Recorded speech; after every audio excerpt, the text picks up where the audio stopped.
Bueno, os hemos convocado para presentar las actividades del Gazteleku de Lasarte Oria para el último trimestre del año. Esta oferta está diseñada para jóvenes entre 12 y 30 años, que incluyen talleres, actividades que buscan fomentar el desarrollo personal, la creatividad y la participación en la vida social de la localidad. Tenemos que darle un uso al Gazteleku cada vez más pronunciado, o sea, que este Gazteleku sea realmente el lugar en el que los y las jóvenes de Lasarte Oria acudan y sea su centro social. Ahora estamos presentando estos cursos que os voy a pasar ahora con Rebeca, la técnico de cultura, para que desarrolle, pero estamos también ya desarrollando el próximo pliego en el que ya saldrá a licitación toda la gestión del Gazteleku, en el que creemos que habrá un uso ya exponencial con respecto a lo que se hace hoy en día. Pero para presentar estos 3 meses de cursos os paso con Rebeca y ella os cuenta.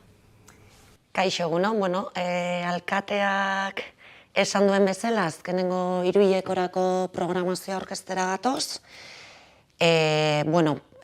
Gaztelekuak aurreikusten duen adin tartea 12 eta 30 urte artekoa da.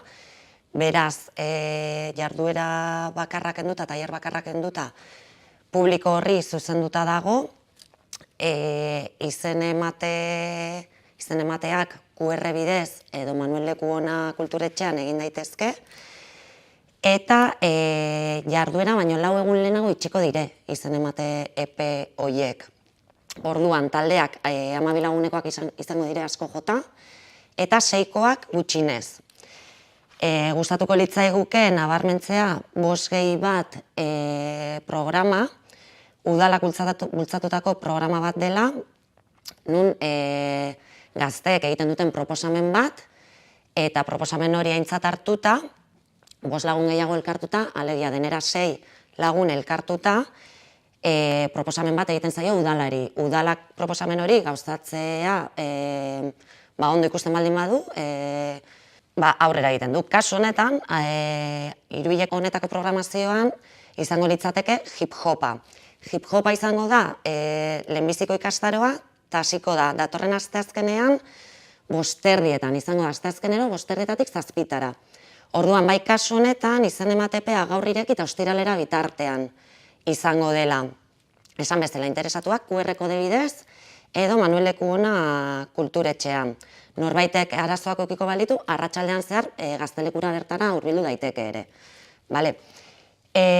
Horrez gain, baditugu bai eskolan laguntzeko tailerrak,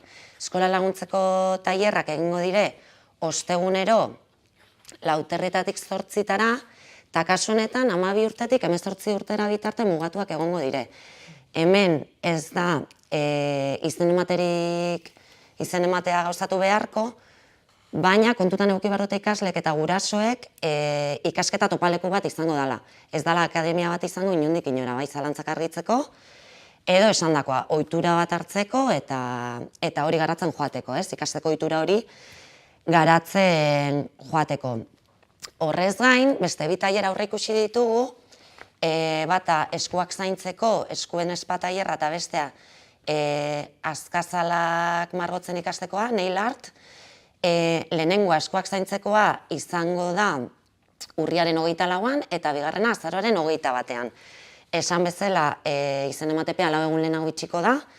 Hemen bertan izango da, arratsaldeko 5:00-tik 9:00 bitartean. Honetaz gain, kontuan izan behar dugu ja, Gabonetara 7:00, bai. Barkatu, bai, 7:00, 5:00-tik 7:00 hori da.